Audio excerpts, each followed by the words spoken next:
Good morning दोस्तों। चलिए मैं 11th क्लास के फिजिक्स पेपर 2 का में एमसीक्यू क्वेश्चन जो एग्जाम हुआ है झारखंड बोर्ड के 11th का, मैं उसका क्वेश्चन आंसर बता रहा हूँ। आप लोग जल्दी से जल्दी मिला लीजिए, ठीक है। तो चलिए मैं फटाफट के अंदाज में आपको सारा आंसर बताता हूँ। चलिए आप लोग सब मिला लेना अपना अपना कि कौन कितना नंबर लाया, और कमेंट में सेक्शन में जरूर बताना आपने कितना नंबर लाया। चलिए क्वेश्चन नंबर 1 बता रहा कि किए गए कार्य का बीमीय सूत्र निम्नलिखित में से किस बीमीय सूत्र के समान होता है। तो इसका आंसर होगा सी, ठीक है। चलिए क्वेश्चन नंबर दो बता रहा, चलिए मैं हिंदी वर्जन वाला बता रहा हूँ, ठीक है। हिंदी में जो लिखा हुआ सार्वत्रिक गुरुत्वीय नियतांक यानी कैपिटल जी का बीमीय सूत्र क्या होता है। तो उसका आंसर जो होगा m-1 LQ-T-2 यानी ऑप्शन नंबर जो होगा वो ए नंबर होगा। क्या होगा? ए नंबर। चलिए 3 नंबर क्वेश्चन।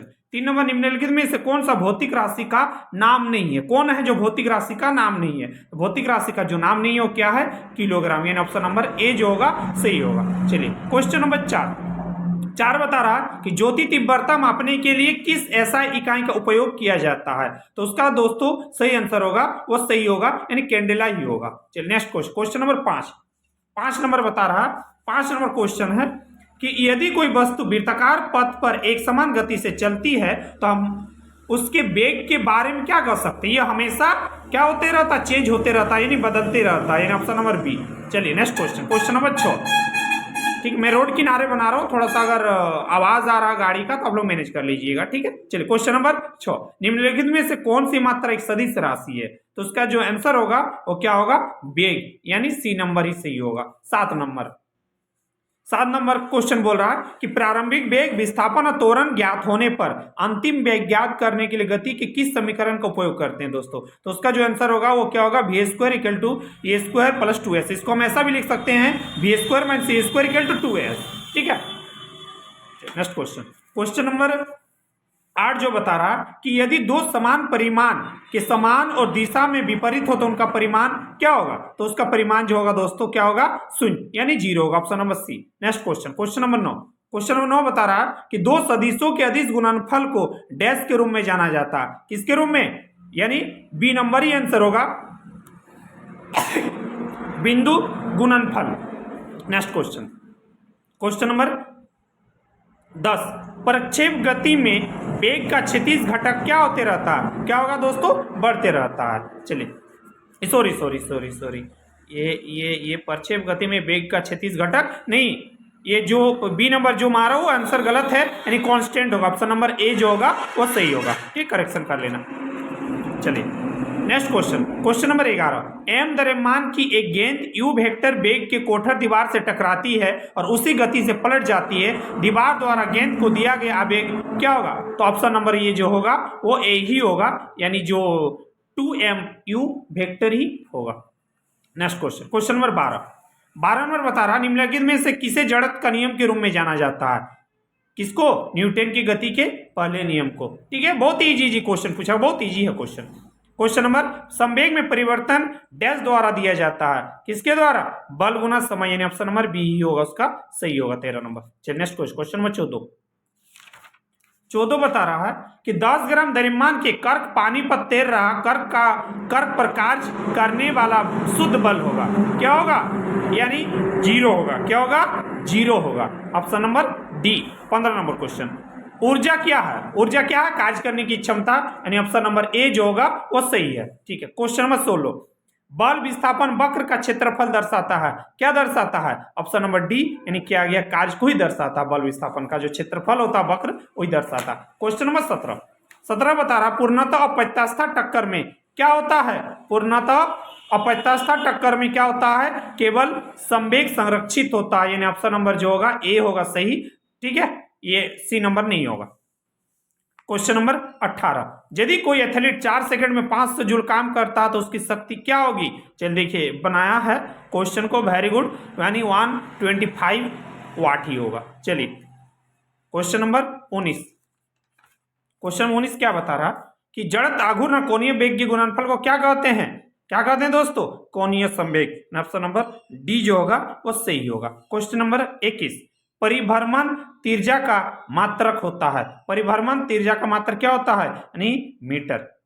क्या होगा? Metre. Next question, question number 21 में बोल रहा है घूर्णन गतिज ऊर्जा बराबर होती है किसके? 1/2 I ओमेगा स्क्वायर। किसके? I omega square. ठीक है, option number D. 22 number question क्या बोल रहा कि द्रव्यमान m और त्रिज्या r के ठोस बेलन का उसके अक्ष के पारित जड़ता घूर्ण क्या होगा? तो आंसर क्या होगा? 1/2 mr स्क्वायर, यानी जो होगा बी नंबर सही होगा। 23 नंबर क्वेश्चन, कौन सा नियम सूर्य के चारों ओर ग्रह की कक्षा का वर्णन करता है? देखिए बहुत इजी क्वेश्चन पूछा गया, केपलर का नियम। क्वेश्चन नंबर 24, 1 किलोग्राम चीनी खरीदना कहाँ लाभदायक होगा? कहाँ लाभदायक होगा? ये ऑप्शन गलत मारा हुआ है। क्या होगा? भूमध्य रेखा पर, ध्रुवों पर नहीं। ध्रुवों पर कभी नहीं है क्योंकि, ठीक है। अब क्वेश्चन नंबर 25, गुरुत्वाकर्षण बल एक डैश बल है। क्या बल है? लंबी दूरी का। किसका है? लंबी दूरी का। नेक्स्ट क्वेश्चन, प्रति इकाई क्षेत्रफल का प्रत्यानयन बल किस रूप में जाना जाता है? किसके रूप में? प्रतिबल के रूप में। क्वेश्चन नंबर 27 बोल रहा कि हुक का नियम बताता है। हुक का नियम क्या बताता है? प्रतिबल के विकृति का अनुक्रमानुपाती नियम को। ठीक है, यानी ऑप्शन नंबर ए को। चलिए नेक्स्ट क्वेश्चन क्या बता रहा है? क्वेश्चन नंबर 28 बता रहा तरल दाब निर्भर करता है। तरल दाब किस पर निर्भर करता है? सरल स्तंभ की ऊंचाई पर, यानी ऑप्शन नंबर सी। ठीक है, क्वेश्चन नंबर 29 बता रहा पृष्ठ तनाव की इकाई डैश के समान है। किसके इकाई के समान है? प्रति इकाई क्षेत्र पर सतह ऊर्जा। क्वेश्चन नंबर नेक्स्ट, यानी 30 नंबर क्वेश्चन क्या बोल रहा है? किस पदार्थ की ऊष्मा स्थानांतरण चालन विधि से होती है? क्या होगा? ठोस से, तरल से, गैसीय से। क्या होगा? ऑल ऑफ देम, यानी इनमें से सभी, यानी ऑप्शन नंबर डी जो होगा वो सही होगा, ऑल ऑफ दिस। 31 नंबर, निम्न में से किस पदार्थ की विशिष्ट ऊष्मा धारिता अधिकतम होती है? किसमें अधिकतम होती है? मैक्सिमम किसमें होती है? क्या होगा? पानी में, यानी वाटर में। क्वेश्चन नंबर 32, अधिकतम का शून्य कोटि नियम किसकी अवधारणा की ओर ले जाता है? किसकी ओर?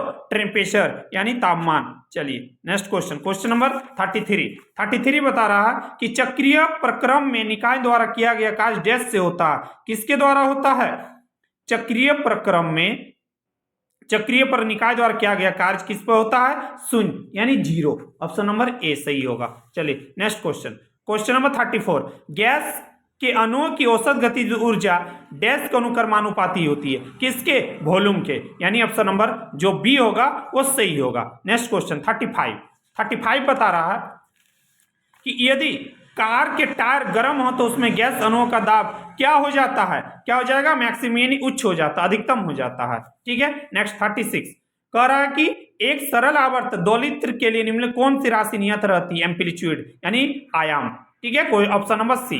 नेक्स्ट क्वेश्चन 37, निम्नलिखित में से कौन सी एसएचएम के लिए आवश्यक शर्त? एसएचएम, ठीक है, किसके लिए? ये इलास्टिसिटी, यानी प्रत्यास्थता। ये ऑप्शन नंबर जो मारा है गलत है। ठीक है, चलिए नेक्स्ट क्वेश्चन नंबर 38 बता रहा है कि एसएचएम का आयाम किस भौतिक राशि को दर्शाता है? ठीक है, किसको दर्शाता है? मैक्सिमम डिस्प्लेसमेंट, यानी ऑप्शन नंबर 2 जो होगा वो सही होगा।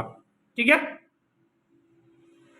ये वाला। ठीक है, अधिकतम विस्थापन। नेक्स्ट क्वेश्चन नंबर 39, कंपमान डोरी आर्गन पाइप में किस प्रकार की तरंगें उत्पन्न होती है? तो दोस्तों उसका जो आंसर होगा अनुप्रस्थ तरंग या ट्रांसवर्स वेव्स। ठीक है, अब चलिए लास्ट क्वेश्चन 40 नंबर क्वेश्चन को बताने से पहले आप मेरे चैनल में नए हैं तो सब्सक्राइब जरूर कीजिएगा, लाइक और कमेंट जरूर कीजिए कि आपने कितना नंबर लाया, और सारे 11th क्लास के स्टूडेंट को ये वीडियो जरूर शेयर कीजिए। चलिए नेक्स्ट क्वेश्चन 40 नंबर क्वेश्चन है कि ध्वनि तरंगों कौन सी गुण बीट के निर्माण के लिए उत्तरदायी होती है? किसके लिए होती है? कौन उसका सबसे ज्यादा मतलब दायित्व कौन होता है उसका?